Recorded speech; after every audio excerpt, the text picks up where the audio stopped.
Hello everyone, এখন আমি তোমাদের সঙ্গে ভারতের যে জলবায়ু সেই জলবায়ুর বৈশিষ্ট্যগুলি সম্পর্কে আলোচনা করব।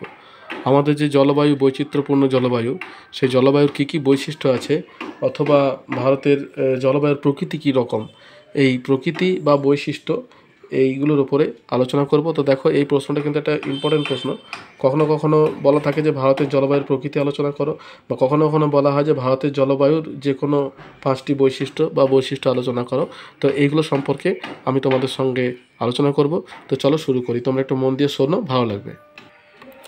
তো দেখো, আমরা ভারতের জলবায়ুর প্রকৃতি যদি আলোচনা করি তাহলে, বা বৈশিষ্ট্য যদি আলোচনা করি, দুটো ভাগে হয়, একটা প্রকৃতি অথবা বৈশিষ্ট্য। দেখো, একটা ইম্পর্টেন্ট প্রশ্ন। তো প্রথমে যেটা আছে সেটা হচ্ছে জলবায়ুর প্রকৃতি, অর্থাৎ আমাদের ভারতে যে জলবায়ু আছে তার প্রধান প্রকৃতিটা কী। ভারত ক্রান্তীয় অঞ্চলে অবস্থিত, অর্থাৎ কর্কটক্রান্তি রেখা দেখো আমাদের ভারতের উপর দিয়ে গেছে, আমরা প্রত্যেকেই জানি কর্কটক্রান্তি রেখা। এবং এখানে মৌসুমি বায়ুর প্রাধান্য দেখা যায়, তাই ভারতের জলবায়ুকে ক্রান্তীয় মৌসুমি প্রকৃতির জলবায়ু বলা হয়। অর্থাৎ আমাদের ভারতীয় জলবায়ু কী প্রকৃতির? ক্রান্তীয় এবং মৌসুমি প্রকৃতি। যেহেতু কর্কটক্রান্তি রেখা গেছে তার জন্য ক্রান্তীয়, আর যেহেতু মৌসুমি বায়ুর প্রভাব লক্ষ্য করা যায় দক্ষিণ পশ্চিম এবং উত্তর পূর্ব, তাই একে মৌসুমি প্রকৃতিরও বলা হয়। এরপর দেখো, এই জলবায়ুর বৈশিষ্ট্যটা কী। এই জলবায়ুর প্রথম, তারপরে যেটা আছে আর্দ্র গ্রীষ্মকাল এবং শুষ্ক শীতকাল। অর্থাৎ আমরা যে ভ্যাসলিন ব্যবহার করি বা বোরোলিন ব্যবহার করি, এগুলো কিন্তু আমাদেরকে শীতকালে ব্যবহার করতে হয়। তার কারণ কি? তার কারণ হচ্ছে শীতকাল হচ্ছে শুষ্ক।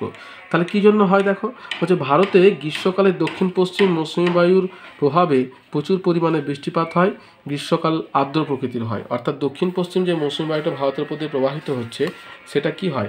দক্ষিণ পশ্চিমে আমাদের কি আছে? দক্ষিণ পশ্চিমে আমাদের আছে ভারত মহাসাগর। ঠিক আছে, এই ভারত মহাসাগর আছে বলে যে বায়ুটা দক্ষিণ পশ্চিম দিক থেকে ভারতের মধ্যে প্রবেশ করছে সেটা কিন্তু আর্দ্র প্রকৃতির হয়ে থাকে। শীতকালে স্থলভাগের উপর দিয়ে বয়ে আসা শুষ্ক উত্তর পূর্ব মৌসুমী বায়ুর প্রভাবে ভারতের বৃষ্টিপাত হয় না, তাই শীতকাল শুষ্ক প্রকৃতির হয়। তাহলে শীতকালে কিন্তু ভারতে কোনো বৃষ্টিপাত হয় না, শুধুমাত্র এই যে করমণ্ডল বা তামিলনাড়ু উপকূলে যে জায়গাটা আছে এই জায়গাটাতে সামান্য পরিমাণ বৃষ্টিপাত হয়ে থাকে। আর বাকি ধরো যদি প্রাকৃতিক দুর্যোগ, অর্থাৎ যদি আশ্বিনের ঝড়, পশ্চিমী ঝঞ্ঝার কারণে সামান্য বৃষ্টিপাত কিন্তু আমাদের শীতকালে হয়ে থাকে। কিন্তু যদি আমরা সর্বত্র একটা সর্বাঙ্গীন বিচার করি তাহলে কিন্তু শীতকালটা কিন্তু আমাদের ভারতবর্ষের শুষ্ক প্রকৃতিরই হয়ে থাকে। নেক্সট যেটা আছে সেটা হচ্ছে তোমার ঋতুকালীন বায়ু প্রবাহ। অর্থাৎ ঋতু পরিবর্তনের সঙ্গে সঙ্গে কিন্তু আমাদের ভারতবর্ষে বায়ু প্রবাহটার পরিবর্তন হয়। কি বলছে দেখো, ভারতের দুই বিপরীতধর্মী বায়ু প্রবাহিত হয়। একটা হচ্ছে গ্রীষ্মকালের দক্ষিণ পশ্চিম মৌসুমী বায়ু, অর্থাৎ যখনই গ্রীষ্মকাল হয় তখন দক্ষিণ পশ্চিম দিক থেকে, দেখো এটা হচ্ছে দক্ষিণ, এটা হচ্ছে উত্তর, এটা পূর্ব, এটা হচ্ছে পশ্চিম। তাহলে তোমার গ্রীষ্মকালে কিন্তু এই দক্ষিণ পশ্চিম দিক থেকে মৌসুমী বায়ু কিন্তু ভারতে প্রবেশ করে। আর কি বলছে, এবং শীতকালে উত্তর পূর্ব মৌসুমী বায়ু প্রবাহিত হয়। অর্থাৎ যখনই তোমার শীতকাল হয় তখন এই উত্তর পূর্ব দিক থেকে কিন্তু বায়ু প্রবাহিত হতে শুরু করে। এটা গেল তোমার বায়ু প্রবাহ। তাই মৌসুমী বায়ুকে সমুদ্র বায়ু ও স্থলবায়ুর বৃহৎ সংস্করণ বলা হয়। অর্থাৎ যেমন তোমার স্থলবায়ু এবং সমুদ্র বায়ু দিনে তোমার ভোরের দিকে প্রবাহিত হচ্ছে তোমার সমুদ্র বায়ু, আবার বিকালের দিকে প্রবাহিত হচ্ছে স্থলবায়ু। তো সেই রকমই তোমার এই মৌসুমী বায়ুকে কিন্তু সমুদ্র বায়ু এবং স্থলবায়ুর বৃহৎ সংস্করণ বলা হয়। বৃহৎ বলতে তার কারণ হচ্ছে কি, সমুদ্রবায়ু স্থলবায়ু তো একদিনের মধ্যেই ঘটে যায়, কিন্তু মৌসুমী বায়ুটা কী হয়, সারা বছর ধরে তার প্রবাহ চালিয়ে যায়। এবার হচ্ছে ঋতু পরিবর্তন। ঋতু পরিবর্তন কি, এখানে কিন্তু আমাদের ভারতবর্ষে মৌসুমী বায়ুর জন্য 4টে প্রধান ঋতু দেখা যায়, গ্রীষ্ম, বর্ষা, শরৎ এবং শীত। আমি কিন্তু ঋতু পরিবর্তনের উপর একটা ভিডিও করেছি, সেটা চাইলে দেখতে পারো। তো এখানে গ্রীষ্মকাল কোন কোন মাস জুড়ে আছে? মার্চ থেকে মে মাস, অর্থাৎ মার্চ, এপ্রিল, মে 3 মাস থাকছে গ্রীষ্মকাল, 4 মাস থাকছে বর্ষাকাল, 2 মাস থাকছে শরৎকাল, আর শীতকাল থাকছে তোমার আরও 3 মাস, ডিসেম্বর, জানুয়ারি, ফেব্রুয়ারি। এই প্রধান 4টি ঋতু কিন্তু চক্রাকারে আবর্তিত হয়। এছাড়া শীতের শুরুতে হেমন্ত এবং গ্রীষ্মের শুরুতে বসন্ত, এই দুটো পরিলক্ষিত হয়, কিন্তু এগুলো কিন্তু আমাদের আলোচনার মধ্যে ভূগোলে নেই, কোনোখানেই নেই।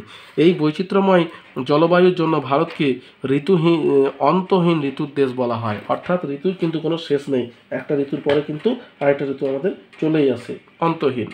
তারপর দেখো, গ্রীষ্মকালে লু এবং শীতকালে তুষারপাত। অর্থাৎ অত্যধিক যখন গ্রীষ্ম হয় তখন কিন্তু লু বায়ু প্রবাহের সৃষ্টি হয়। তো দেখো ভারতের দক্ষিণ পূর্বাংশের তুলনায় উত্তর পশ্চিম ভারতের উষ্ণতা গ্রীষ্মকালে ক্রমশ বাড়তে থাকে। তার দক্ষিণ পূর্ব মানে এই অংশটার তুলনায়, দক্ষিণ পূর্ব মানে এই অংশটার তুলনায় কিন্তু এই অংশের উষ্ণতা কিন্তু ক্রমশ বাড়তে থাকে। এবারে কি বলছে, কিছু কিছু স্থানে বিশেষত মধ্য পশ্চিম ভারতে অত্যন্ত উষ্ণ শুষ্ক প্রকৃতির লু বায়ু প্রবাহিত হয়। অন্যদিকে শীতকালে উত্তরের পার্বত্য অঞ্চলে তুষারপাত ভারতীয় জলবায়ুর একটি উল্লেখযোগ্য বৈশিষ্ট্য। এটা কিসের জন্য হয়? ওই তোমার পশ্চিমী ঝঞ্ঝার কারণে। বুঝতে পেরেছো? নেক্সট কি আছে, বৃষ্টিপাতের অসম বন্টন। অর্থাৎ ভারতবর্ষে যে দক্ষিণ তোমার পশ্চিম মৌসুমী বায়ু প্রবাহের ফলে যে বৃষ্টিপাতটা হয়, সেই বৃষ্টিপাতটা কিন্তু সমান প্রকৃতির হয় না। হ্যাঁ, কেন হয় না? তার কারণ হচ্ছে ওই মৌসুমী বায়ুর প্রভাব। আমি তোমাদের বোঝাই কেন হয় না। যেমন ধরো দক্ষিণ পশ্চিম মৌসুমী বায়ু, যে তোমার দক্ষিণ পশ্চিম দিক থেকে এই দুটো শাখা আছে দক্ষিণ পশ্চিম মৌসুমী বায়ুর, একটা হচ্ছে আরব সাগরীয় শাখা, একটা হচ্ছে বঙ্গোপসাগরীয় শাখা। আরব সাগরীয় শাখা কী করছে, এখানে যে পশ্চিমঘাট পর্বতমালা আছে এখানে বৃষ্টিপাত ঘটাচ্ছে, কিন্তু তার পূর্ব অংশে বৃষ্টিপাত ঘটাতে পারছে না। আবার এইখানে তোমার এই আরাবল্লী পর্বত যে সমান্তরালে অবস্থান করছে, ফলে গুজরাট অংশে সামান্য বৃষ্টিপাত ঘটার পরে এইরকম জায়গাতে কিন্তু কোনো বৃষ্টিপাত হচ্ছে না, ফলে রাজস্থানের মরুভূমি সৃষ্টি হচ্ছে। আর বঙ্গোপসাগর শাখাটা কি হচ্ছে, সরাসরি গিয়ে পরে এখানে হিমালয় পার্বত্য অঞ্চলে আঘাত হানছে, এবং আঘাত হানার ফলে যেটুকু বৃষ্টিপাত হওয়ার কথা কিছুটা তোমার মেঘালয়ে ওই চেরাপুঞ্জিতে হয়ে যাচ্ছে, যেখানে সবথেকে বৃষ্টিপাতযুক্ত অঞ্চল। আর বাকি অংশটুকু কি হচ্ছে, তোমার এই সমস্ত জায়গাতে অর্থাৎ পার্বত্য অঞ্চলের পাদদেশ অঞ্চলে বৃষ্টিপাত হওয়ার পরে যখন পশ্চিম থেকে পূর্ব দিকে এগিয়ে যাচ্ছে, তখন কিছুটা বৃষ্টিপাত এই পশ্চিমবঙ্গ এবং তার উপকূলবর্তী অঞ্চলে হওয়ার পরে এই যতগুলো রাজ্য আছে, যেমন ধরো পশ্চিমবঙ্গ থেকে আমরা যত দিল্লির দিকে যেতে থাকি, যেমন ঝাড়খণ্ড, বিহার, উত্তরপ্রদেশ, এই সমস্ত অঞ্চলগুলোতে কিন্তু বৃষ্টিপাত সেভাবে হচ্ছে না। যেটুকু বৃষ্টিপাত এই অঞ্চলগুলোতেই হচ্ছে, আর এই সমস্ত জায়গাতে হচ্ছে পর্বতের বাধার কারণে তার প্রতিবাদ ঢালে বৃষ্টিপাত হচ্ছে, কিন্তু অনুবাদ ঢালে হচ্ছে না। ফলে কি হয়, বৃষ্টিপাত কিন্তু সমান বন্টনটা কিন্তু হচ্ছে না, যার জন্য কি হচ্ছে, কোথাও মরুভূমির সৃষ্টি হচ্ছে অর্থাৎ রাজস্থান, হ্যাঁ, কোথাও তোমার খরার সৃষ্টি হচ্ছে, এগুলো কিন্তু হয়ে থাকে। এবার দেখো এখানে কী বলছে, ভারতের মোট বৃষ্টিপাতের 90% মৌসুমী বায়ুর প্রভাবে হয়।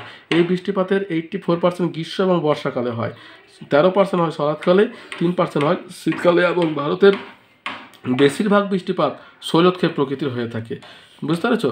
তাহলে ভারতবর্ষে যদি বলা যায়, তাহলে সব থেকে বেশি পরিমাণ বৃষ্টিপাত কিন্তু হয়ে থাকে শৈলক্ষেপ, পরিচলন বা তোমার ঘূর্ণন, এই বৃষ্টিপাত কিন্তু ততটা হয় না। কিন্তু মৌসুমী বায়ু ভারতের সর্বত্র সমানভাবে বিচরণ না করায় বৃষ্টিপাতের আঞ্চলিক বৈষম্য প্রকট হয়। যেমন উত্তর পূর্ব ভারতে যেখানে 300 থেকে 350 সেন্টিমিটার বৃষ্টিপাত হয়, আমি তোমাকে বললাম যে বঙ্গোপসাগরীয় শাখা সোজা গিয়ে তোমার হিমালয় পার্বত্য অঞ্চলে আঘাত হানে, এবং তার পাদদেশ অঞ্চলে অর্থাৎ উত্তর পূর্ব অংশে তোমার বৃষ্টিপাত ঘটায়। কিন্তু সেখানে মধ্য ভারত পর্যন্ত যখন পৌঁছাচ্ছে, তখন সেখানে কিন্তু আর সেভাবে তোমার কোনো জলীয় বাষ্প না থাকায় বৃষ্টিপাত হচ্ছে না, 100 থেকে 150 সেন্টিমিটার। এবং রাজস্থানে কি হচ্ছে, 50 সেন্টিমিটার হওয়ায় কখনো কখনো শীতকালেও বৃষ্টিপাত হয়ে থাকে, যেটিকে পশ্চিমী ঝঞ্ঝা বলা হয়। অর্থাৎ শীতকালে কখনো কখনো ভূমধ্যসাগরীয় অঞ্চল থেকে জলীয় বাষ্পপূর্ণ বায়ু পশ্চিমী জেটের প্রভাবে ভারতের পশ্চিম অঞ্চল দিয়ে প্রবেশ করে এই যে পশ্চিম দিকে যে পাঞ্জাব হরিয়ানা অঞ্চল বা এই কাশ্মীরের উপত্যকা অঞ্চলে বৃষ্টিপাত বা তুষারপাত ঘটিয়ে থাকে। এই পশ্চিমী ঝঞ্ঝা বলা হয় এইটিকে। হ্যাঁ, এক্ষেত্রে ভূমধ্যসাগর থেকে পশ্চিম ভারতের বায়ু প্রবেশ করে বৃষ্টিপাত ঘটায়। মৌসুমী বায়ুর খামখেয়ালিপনার কারণে ভারতের সর্বত্র প্রতি বছর সমানভাবে বৃষ্টিপাত ঘটে না। কখনো অনাবৃষ্টির কারণে খরা, আবার অতিবৃষ্টির কারণে বন্যার সৃষ্টি হয়। এবারে কি আসে, ঝড় ঝঞ্ঝা।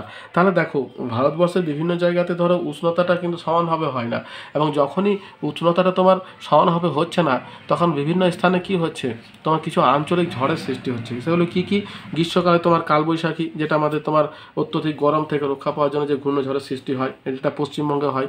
আবার সেটা এবার বড় দইছিলা নামে পরিচিত অসমে, আম্রবৃষ্টি নামে পরিচিত দক্ষিণ ভারতে, ধূলি ঝড় বা আঁধি নামে পরিচিত হচ্ছে তোমার ধূলি বা আঁধি, শরৎকালে সৃষ্ট ঘূর্ণিঝড় বা সাইক্লোন, আশ্বিনের ঝড়, হ্যাঁ, শীতকালে আগত পশ্চিমী ঝঞ্ঝা ভারতের জলবায়ুর অন্যতম বৈশিষ্ট্য। তাহলে এগুলো কিন্তু ভারতের জলবায়ুতে লক্ষ্য করা যায়, আঞ্চলিক কিছু ঝড়। আর কি আছে, সমভাবাপন্ন এবং চরমভাবাপন্ন জলবায়ু। তা সমভাবাপন্ন জলবায়ু কাকে বলছে?